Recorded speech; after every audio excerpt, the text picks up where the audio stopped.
Welcome to Finding Alara, a safe space where authors, artists and creatives share their world-building style and mindfulness tactics. Brought to you by Bushland Castle Productions, a micro-publisher with an author support platform that nurtures creative growth and storytelling excellence.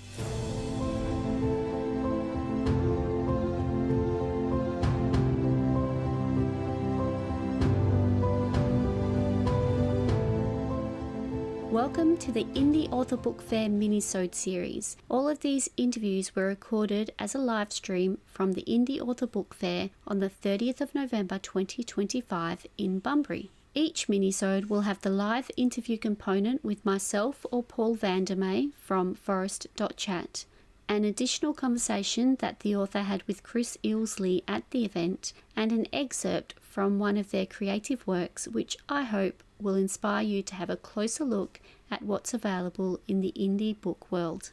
I hope that you enjoy these little chats. I will come back at the end and share my key takeaways and let you know who the next guest is going to be. Interview number 1 of 29 is E.A. Olivieri, also known as Emily. E.A. Olivieri never thought she'd be an author, but after writing out of boredom while on maternity leave, she discovered a passion for it. She loves all things dark and fantastical and channels that through her writing. When E.A. Olivieri isn't creating new worlds, she's working on an art project or playing video games with her son and partner in their West Australian home. E.A. Olivieri is the author of 2 books. Her first book, Ashwood and Brimstone, has the hook, Princess Evelina has endured much to ascend to the Ascidian throne. Now an occult abomination threatens to bring an end to the High Elves altogether. Her second book is Of Greed and Glory. The hook is The High Seas, a heading, and a hangover. Her books are available on most online book retailers, including the Ink and Ivy bookstore, and can be found in-store at the Indie Realm in WA and Tales and Tomes in Queensland. This was Emily's first book fair, and we have done our best to clean up the audio for your enjoyment. Please note, she does talk about mental health concerns and how her challenges have helped her heal those emotional wounds during her conversation with Chris. If this subject is triggering for you, then please make sure you look after yourself and seek help if you need it. Hello everyone, I'm here with Claire Butler, and you can see her amazing books on the screen, which is fantastic. Claire, can you just tell us a little bit about yourself and how you made your way onto the creative path? Sure. So my name's Claire. I'm from Perth, and I published my first book in 2023, To Reclaim a Kingdom, and I write fantasy romance. Fantastic. You've got a bit of an accent. Where does the accent come from? Yeah, it's a mix of everything, really. I get confused by, I get told that I sound Canadian, American, Irish. It's very confusing, but actually my heritage is German. And we came to Australia, and so German was my first language, but learning English and with different kind of influences around me where I grew up, I kind of developed a mishmash of an accent. Well, it's quite concise and I can hear you quite clearly, so that's good. Can you please tell our listeners how they can find you online? Sure. My website is www.clairebutlerauthor.com, and so that's got links to all my books as well as podcasts that I've done, and also my mailing list as well. So if you want exclusive content like extra scenes that are not in the books, and access to early advanced reader copies, definitely sign up to that. Everybody loves free content. Yes. Yes. In 5 words, can you describe the type of author that you are? Okay, so I'm going to use fantasy romance, and I'm going to put romantasy in there as well, and indie and addictive. Oh, okay. Well, I'm hooked. Tell me about your first book and how that came to be. Okay, so my first book is To Reclaim a Kingdom. It came to be, ironically, because I'd had my first child. I was on maternity leave, and she was a good sleeper, and I was bored. So I decided to get back into writing, which is something that that I did in my 20s, but it never really kind of went anywhere, you know. So I did that as a way to kind of reconnect to my creative side. And then when I wrote it, I decided to give self-publishing a go. How did you go with your self-publishing? Well, I actually took a very kind of academic approach in the sense that I did research for about 9 months before I decided that I would give this a go. So I actually went into it fully knowing the mammoth task that I was signing myself up for. And it's definitely been a wild ride, but it's worth it. So did you choose to do the self-publishing by yourself, or did you use a service to do the self-publishing? No, I chose to do it by myself. I think like most indie authors, I wanted to have control over everything. I'm fortunate enough to have a good editor that I use and a PA that I can tap into for services if I need it, but largely I enjoy doing all of it by myself. That's amazing. How many rounds of edits did you need for your first book? Rounds of edits? 1 for each of my books, actually. Yeah. That's amazing. Yeah. Just straight from the beginning, all good to go. Can I please have a few tips for people who are starting out on their indie journey? Absolutely. I would say, number 1, do your research. I feel that some people kind of jump into it without really knowing what they're getting into. So definitely do your research. Number 2 would be treat it like a business. I think, we can get emotionally attached to our books and, and that's all well and good, but I think you do need to treat it as a business. And I suppose my last one would be network. Network with your fellow indie authors because they're going through exactly what you're going through. They have all the tips and all the support that you could need. And independent bookstores as well. Definitely network with independent bookstores. Do you have a favourite one in the city? Ooh, or is that like picking a favourite kid? Yeah, it is. We're so fortunate in Perth that so many good indie bookstores have popped up, like Smut and Spice, for instance, and Shadow Books, and so many. We're very fortunate. So do you have any books planned for the future? What's going forward for your books? So my next book, I'm hoping, will come out in February, March. It will be a independent, standalone, but interconnected to my Divine Tapestry series. So that's set 10 years in the future. And then I'm hoping to have a completely new book in a different genre coming out late next year as well. So what drew you to fantasy and why are you moving away from it? Well, I'm not moving away from it. I'm just going, so this is fantasy romance. The one that will be late next year will be gothic fantasy romance. Oh, okay. Yeah. So you're just adding another level to it, really? Yeah, just trying out something different. Layers. Yes. What's your ideal writing environment? So I need silence. I'm not a writer that can write to music. But, light a candle, and as long as I've got silence and I normally actually am on my couch. I do have a study, but I don't really use it. So on my couch and just, getting into it for a couple of hours and seeing what develops. I'm not a plotter, so it all happens quite naturally. Oh, okay. So do you have the end in mind? Do you know how it's going to end and you just make your way through it? Never. Oh, my goodness. I write scene to scene. You write scene to scene? Yeah. So you need to provide an excerpt today for the Minisode. Which book are you going to choose? Oh, probably Of Sand and Silk, I would say. That's my most popular one. Amazing. Thank you so much for your time today. Thank I really you. appreciate talking to you. And I look forward to reading Of Sand and Silk. Amazing. Thank you. Thank you. Have you finished building your story and you're not sure which pathway to choose for publishing? The Book Reality Experience is a publishing assistance service offering partnership publishing solutions to authors. We have different pathways available and we'll recommend what we think works best for you and your story. Check out our website at www.bookreality.com for more information. Together, let's turn your book dream into a reality. For the excerpt, I'm going to read Chapter 1 from the book of Greed and Glory.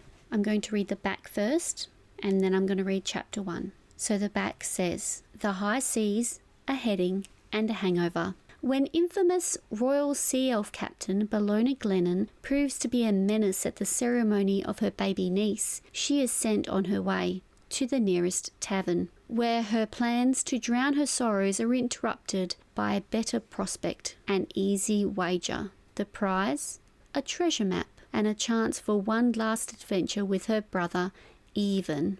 But that ship has sailed for King Even, and instead he counters with an ultimatum. Take their sensible older brother, Peveril, along instead, and most importantly, sober up, or be left out of her niece's life. Determined to prove she's more than just a loose cannon, Bologna puts down the drink and takes up the challenge. It's only after meeting the scholarly dark elf, Helio Lothar, she realises she might just be in over her head. As Bologna and Helio work together to uncover the ancient secret, dodging coastguards, booby traps, and death at every turn, they draw nearer to the treasure and to each other. The closer they become, though, the clearer it is that Helio is thirsting for more than knowledge, and the act first, think later Captain Bologna must decide if she'll trust her gut or her heart. Chapter 1. I broke through the pile of cushions, sucking in a much-needed gulp of fresh air. The sun was shining harshly through the open window, and I winced as the noise from the docks below echoed inside my pounding head. My stomach turned, and I feared I would lose its contents before I could make it to the window, or a chamber pot. I pulled myself up through the mountain of mismatched silk, tassels, and frills, being careful to climb over the pale, naked bodies and limbs of the Assyrian paramours that had kept me company the night before. I might have still been legless, but that wasn't going to stop me appreciating the sight of bare breasts and buttocks in the morning. A body to my right rolled over and grabbed my ankle. "Bologna, where are you going?" he asked. I couldn't remember his name. Had we picked him up in the tavern or on the street? "To piss and throw up. Want to join me?" He groaned and rolled back over. "Not into that." I shrugged and continued on. We started at the palace, a dinner with Ivan and Islina. Then I left with some servants and headed into town, unable to stand the disapproving looks from my sister-in-law any longer. We drank in the tavern for hours, smashing down tankard after tankard. I was then led to a back alley den where we smoked some strange orally substance that left us senseless for only the mother and father knew how long. And then we ended here, the only whorehouse in the whole of Lonthia. I sighed as I relieved myself over the chamber pot, my stomach settling a slight amount as the pressure on my bladder loosened. I stood for a moment, getting a feel for how my stomach was handling the abuse I'd inflicted on it the night before, trying to decide whether or not I should force myself to throw up to make myself feel better. I decided I was fine and turned around to assess the damage to the room. There almost always was some kind of damage after a good night, especially when I was involved. The Assyrian brothel had multiple rooms, each one decorated to a different theme. The room we'd chosen last night was the Cilician room. There was no bed, just hundreds of beautifully embroidered pillows. Bright coloured curtains lined the walls and ceilings, mimicking the inside of a tent.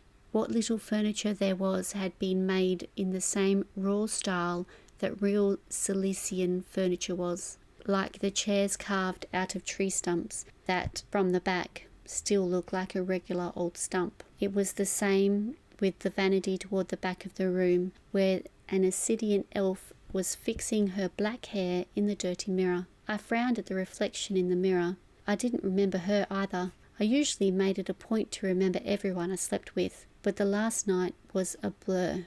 All I could recall were flashes of limbs and the glorious sounds of pleasure. The Assyrian gave me a sour look through the mirror, as if I'd offended her somehow, but I was sure she hadn't thought that last night when I'd most likely had my face buried between her slim thighs. My head rang as the bells from the temple sounded through the city, echoing painfully off stone buildings and walkways. A collective groan sounded from everyone in the room, followed by more heads bursting up through the massive cushions, a few curses as some realised they were late for work or would be found missing by family or spouses. People began frantically dressing and leaving the room. I simply lit my pipe and lounged in the open window, watching the chaos unfold. For fuck's sake, Bologna. I choked on my pipe smoke and reached for the nearest curtain to cover myself. "Darius, what the pit are you doing here?" "Looking for you in the only place you could be." My brother's eyes were fixed to the ceiling of the room. "You're late. Hurry up and get dressed. Ivan is pissed." "What for?" "I'm enriching his economy," I said, taking a drag from my pipe. "And missing his daughter's blessing." Ooh. I pushed off the windowsill and dug for clothes. Any clothes that I could find that were half suitable for a blessing ceremony. If Ivan was pissed, Islina would be murderous. and I was already on her shit list after leaving halfway through dinner last night. I threw on the first shirt I found. It was too tight on my arms and shoulders. The pants I found too big. Somehow I managed to dig up my own boots in the mess. I dashed past Darius in the doorway, smoothing my hair back with the layer of grease that coated it from my hard night. "You look like shit," Darius observed. "Gee, thanks," I shot back. We raced up the winding stone path to the temple, the streets thronging with people longing to be included in the affairs of the royals, and pushed through the circle of guards, keeping the people back, both of us breathless and covered in sweat. I pushed the doors of the temple open and they slammed back against the thick marble pillars, the noise echoing through the sacred space. Every person in attendance spun to face me. Isidian courtiers, pale, black-haired and green-eyed, and my own people, Caracallans, grey-skinned, black-eyed and blue-haired.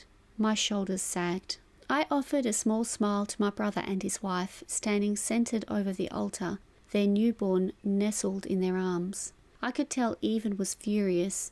Then once he took in what I looked like, he looked as if he wanted to laugh. At me or the whole situation, I wasn't sure. Islena was seething. I was glad that we were in a sacred place. Otherwise, I truly believed she would have killed me.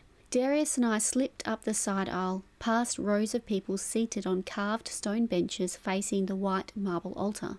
The priest had resumed spouting his bullshit to the congregation, my brother listening intently to the ritual for his precious child. "Bologna Glennon, you will make this up to your brother," my mother hissed as I sat beside her on the uncomfortable stone pews, pain shooting through my rear. Whatever alcohol or other substance that had remained in my system this morning had started to wear off, and I was beginning to feel the aftermath of last night. I shifted my hips so that I was sitting more on my left cheek. I know. I waved her off. My head was pounding, sweat trickling down my brow. "You smell horrendous. Where did Darius find you?" "Actually, I don't want to know." She held up her hand as if I planned on answering. I rolled my eyes. I would never live this down. "With this water I bless this child under the watch of the Father, and with this fire in the name of the Mother of all and the Father of all. May they keep this child healthy and safe under their watchful gaze for as long as she may live." My eyes began to flutter, my hands shaking. The priest's words began to muddle together in my head. I couldn't keep track of what part of the ceremony we were up to. It had been so long since I'd been to worship. It wasn't something we did in Caracalla. Our connection to the sea meant more to us than the gods, who may have created it but had no control over it. I tried to chant with the other attendees, but found that I'd forgotten the words. I stood when I should have kneeled and sat when I should have stood. I struggled not to laugh at myself and Peveril, my older brother, sighing with frustration beside me every time I got something wrong. Islena's shoulders were rising higher and higher with each one of my mistakes, until they were practically touching her jaw. No, this family event would not end well for me. The ceremony ended with Even and Islena placing the baby's hands in the bowl each. One of cold water, which had shocked the baby into crying, and one warm, each symbolizing the father and the mother. The priest said his last blessing over the baby, and the congregation rose to chant their response. I was late to rise, my head aching from the screams of my infant niece, and I'd forgotten the response. So instead I mumbled some nonsense and crashed back down into my pew, sucking in a sharp breath as I sat flat on my ass, and it kindly reminded me how much it hurt. I now present to you Princess Evelina Elsirene Glennon of Isidia. Blessed by the mother and father, the Isidian preacher proclaimed. The crowd erupted with cheer. I shrunk back from the noise, practically cowering behind my mother as my head throbbed. "Evelina," I almost laughed. It showed how lacking in creativity my brother and sister-in-law were. Elsirene, that I could let pass, homage to her matrilineal lines. My mind got to thinking of what Queen Elspeth could have been like to have a daughter like Islena. She had either been absent or a brute, surely to produce such a bitch of a daughter. I followed my family as they exited the temple, not likely to enter another until my next niece or nephew was born. Instead of continuing with them to fawn over the baby and her newly revealed names, I walked to the side of the temple and emptied my stomach behind a bush. The rush of the morning had been too much after what I'd done to myself the night before. Belle! I flinched. I was in for it now. Eve, beautiful ceremony. Congrats on all that. And what beautiful names. My charms had never worked on even. We were too alike. You looked like you were going to shit yourself the whole time. Are you still drunk from last night? He was trying to sound annoyed, concerned, but it came off more amused and maybe a little jealous. Not still drunk, and if I'd shat myself, I probably would have died. I joked, rubbing my sore ass. Even pinched the bridge of his nose. Belle, you make this really hard for me. If you don't buck up, Islena's going to ban you from the kingdom. It was just a bit of fun. Come on, Eve. You remember fun, right? We used to have it before your wife castrated you. My brother's face darkened. It's not funny, Bologna. This was the one day I wanted you present. For Evelina. I thank the Father that she, at least, will not remember this. He took a deep breath, his black eyes fixing on the blue sky above. I want you to be part of her life, but Islena won't let that happen if you don't sort yourself out. I rolled my eyes, as if she could stop me. When his frown became more downturned and he made no reply, I quickly placed a hand on his shoulder. I'm joking, brother. I'll be better. Last night was an accident. I didn't mean for it to go so far. I ruffled his blue hair. I'll be better. He even pulled away from me and tried to flatten his hair before returning to his wife and child. The brother I had once known was gone. He was a husband now, a father. We would have no more parties or adventures. My stomach churned as I watched him kiss his wife and steal his child away from her, gazing lovingly into his daughter's eyes. They'd stolen him from me, my best friend, the only one that understood me. I decided to walk up to the castle ahead of the planned procession. Along with the now constant pain radiating from my arsehole, my legs were burning and my hips ached. I must have had a great night. I wish I could remember it better. The castle grounds of Lonthia were beautiful. I had to give Islena that. She knew how to look after a palace. The walls were clean, the white stones glowing so brightly in the sun that it made my head throb to look at them. The garden was well maintained, nothing overgrown or creeping. In Caracalla, we cared more for our ships. The villages were mostly wooden shacks, the castle little more than a leaking ruin, but our fleets were a sight to behold. Even from the gardens of the palace, I could see them down in the docks, gleaming in the sun. I could spot my baby, the siren's shriek, from any distance. She was my pride and joy, a gift from my brother after completing my first voyage. It was an important coming-of-age tradition for my people. We had to complete a solo voyage to prove our strong knowledge of and connection to the sea, a tradition that made sense. We showed our respect to the sea, lest it swallow us whole, rather than spend the time in temples worshipping gods that couldn't give a rat's ass if we lived or died. There was not a scratch on her, not one single barnacle, and there never would be. My mother had cringed at the name when I'd excitedly yelled it at the second my great ship was presented to me. It was a nod to her heritage, one she would never confirm, but also never deny. I hated to be on land, wasn't used to the stillness of it anymore, or how many people were everywhere. I loved my crew. They were an extension of my family, but they stayed on the ship, doing maintenance and staying away from the properness of society. We were a rather improper bunch. I let out a sigh under the judgmental gaze of the Lonthian servants on my back as I made my way to my rooms. I knew how it looked, that I was arriving before anyone else, but I'd rather get cleaned up for the rest of the event than be at my niece's blessing party smelling of alcohol, the unknown Orali substance, and sex. Okay, so that wasn't the full chapter. I think that is definitely a good enough teaser, and if you like that, you can have a look online and get yourself a copy. I want to make sure that I have 3 key takeaways from each of the interviews. So, number 1 for these interviews is the Affinity program. I've had a quick look at the program and there's certainly a huge learning curve for someone like me, but you should always look at what tools you have in your toolkit when you are a creative. The link is in the show notes if you want to have a look for yourself. My second takeaway. I really like how hands-on Emily is as an authorpreneur. She is right, it can cost so much to get your books out there, and there is a sliding scale of what you can spend your money on. I agree that you can't skimp on editing for sure. The last takeaway I had is how she embraced her craft on an emotional level and used it as a way to heal. I think that's just really beautiful. What were your key takeaways?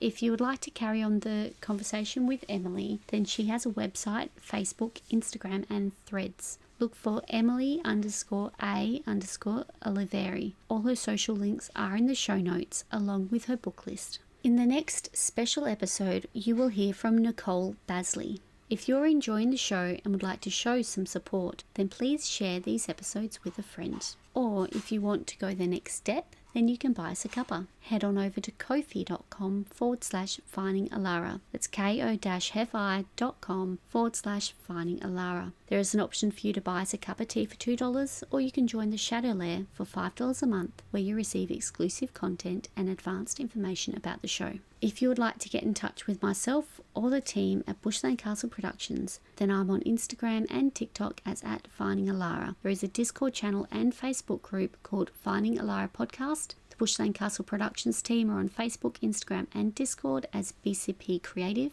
or you can check out the website bushlandcastleproductions.com for the most up-to-date information. If you would like to get a hold of Chris, then he's on Facebook as Chris Ilsley, and Paul Vandermeer is on Facebook and has his own podcast called Forest.chat. The music is brought to you today by At Keys of Moon Music and is called The Epic Hero. If you enjoyed listening to Finding Alara, have any questions, or just want to share your world with us, then please get in touch. Until next time, keep up the search for your Alara.